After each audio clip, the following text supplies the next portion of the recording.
millions de personnes ont déjà été photographiées dans le cadre de la mise en place de la carte d'identité numérique. Plus de 8 millions de citoyens ont déjà été enregistrés selon l'Office national de l'identité, NIDA. L'objectif est de permettre à plus de 14 millions de citoyens d'être photographiés avant le retrait progressif des cartes d'identité actuelles prévues en juin 2027. La suite en reportage.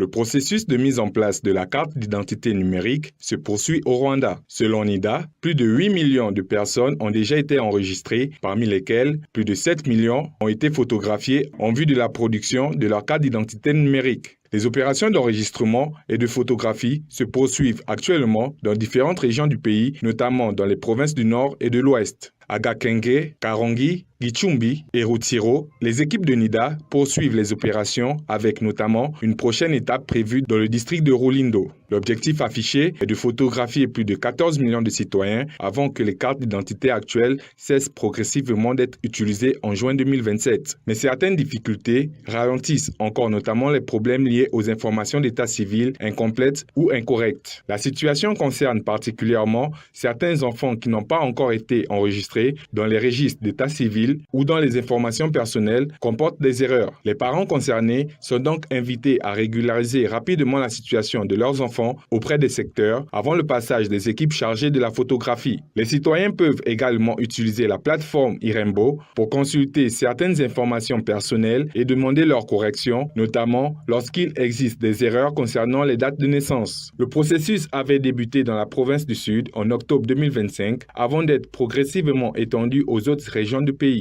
À Kigali, les opérations de photographie sont déjà terminées. Toutefois, NIDA a installé un stand à l'exposition internationale de Gikondo afin de permettre aux habitants de la capitale qui avaient manqué les opérations de régulariser leur situation sans devoir se déplacer vers les provinces. La future carte d'identité numérique devrait notamment contribuer à faciliter l'accès aux services et permettre aux citoyens de mieux contrôler leurs données personnelles. Selon les autorités, les usagers pourront fournir uniquement les informations nécessaires lorsqu'un service leur est demandé plutôt que de présenter systématiquement l'ensemble des informations contenues sur leur carte. Au total, 237 jeunes bénéficiaires de la Fondation Mbuto ont débuté la 3e édition de l'Il Torero Mbuto